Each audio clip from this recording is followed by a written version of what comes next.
Video here, just a unboxing. Yeah, it's from Swiss Bianco. So yeah, be opening that up right now.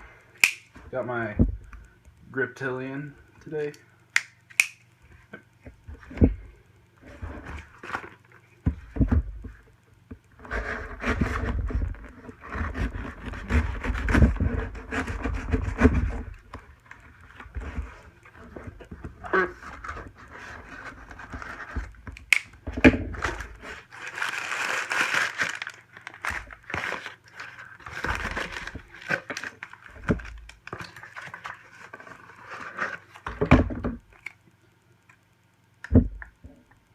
That's the business card.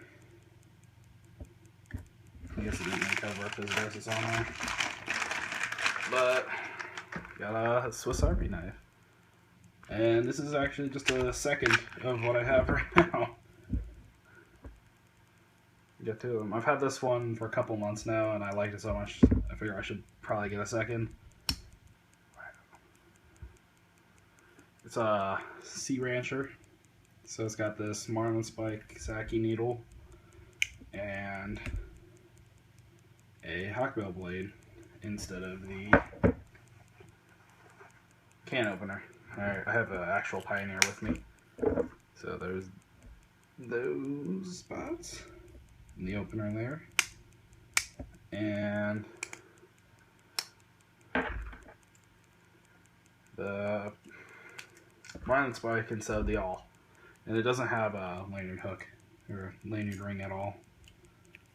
Which, that's alright. I got this one mainly as a collector piece. I like having extras or copies of, you know, all my blades. So, I got a second one of those so I can start EDCing this more. I know. I have my users and non-users.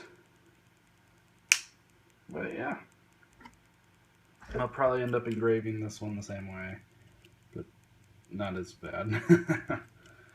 That's I have two of these Pioneers actually. These are the Cutlery Shop orange ones. Very beautiful, along with these Apocalypse greens or whatever. Yeah. Alright. Yes, nope, that's it. Swiss Bianco is a great place to get all your Swiss Army knives. A little bit expensive, but he does have more exclusive models like this. So, there are your trade-offs. Oh, thanks. Have a good one.